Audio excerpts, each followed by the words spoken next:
احمد فتوح ايه الجديد فيه؟ لان خلال الايام اللي فاتت او الساعات الماضيه ناس كتير جدا اتكلمت في موضوع فتوح وانه فعلا اتفق مع الاهلي زي ما احنا قلنا قبل كده. فاكر يا مراد ولا مش فاكر؟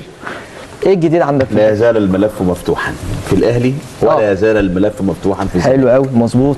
كل الاحتمالات وارده وكل الاحتمالات مفتوحه. اوكي. فتوح فعلا منفتح على كل الاصعده. اوكي.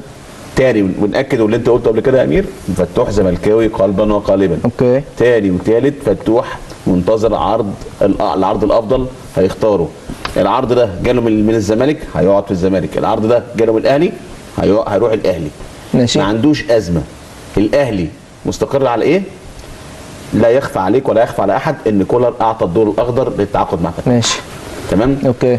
والراجل وهم عايزينه، وهو رقم واحد بالنسبه لهم، اهم من زيزو في الاهلي فتوح. اتفضل.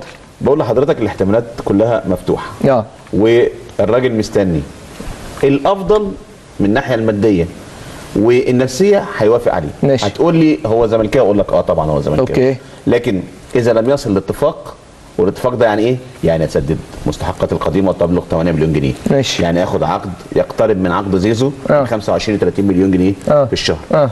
فده نعم السنه. ماشي السنه. انا السنه. اوكي. اسف. بس تفهم غلط. فاذا ده حصل لو في الشهر على طول هيروح طبعا. خلصانه يعني. هو هيمضي في الزمالك. هيبقى مديريه اعماله. لا الجمال ده يقول لك 230 مليون جنيه دي مرتب. فاذا طلباته نفذت هيروح او هيكمل في الزمالك. اذا لم تنفذ ساعتها هيبتدي يناقش عروض النادي الاهلي. هو منفتح على عروض النادي الاهلي. معلوماتي كمان ان هو كان قد توصل لاتفاق ومضى رغبه مع سيد عبد الحفيظ حلو قوي الكلام قبل ان يرحل.